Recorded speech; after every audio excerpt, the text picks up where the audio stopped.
Introduction en soirée au domicile de personnes âgées, en plus de 65 ans,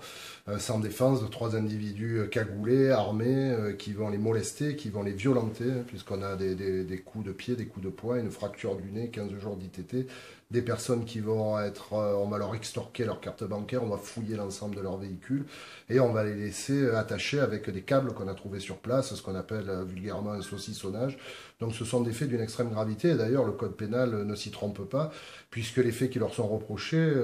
ils encourent une peine de 30 années de réclusion criminelle. C'est un aspect très inquiétant de ce dossier, puisque nous avons 3 personnes, un mineur âgé de 17 ans et deux jeunes majeurs, 24 et 20 ans. Et le leader de l'équipe a simplement une vingtaine d'années, il a 20 ans, il paraissait très déterminé, effectivement c'est un facteur inquiétant. En garde à vue, des comptes rendus que m'ont fait les services de la gendarmerie, ce sont des personnes qui ont partiellement reconnu les faits qui leur étaient reprochés, mais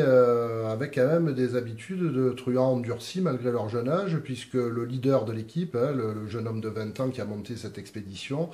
s'il a avoué les faits qui lui étaient reprochés, comme un vieux truand, a indiqué qu'il ne parlait pour lui et qu'il ne parlait pas pour les autres. Donc il a fallu un travail remarquable, à la fois des unités de gendarmerie locale BT de Pente, ainsi que la BR de Bastia, et également le travail minutieux de la section de recherche que nous avons évidemment immédiatement mobilisé pour permettre de connaître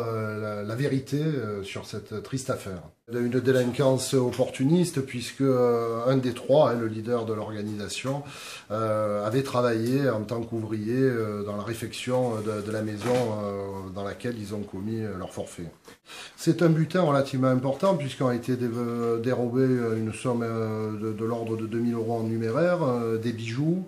et puis un certain nombre d'appareils hi-fi high-tech, quelque chose là aussi un peu des timbres de valeur dont la victime était collectionnée.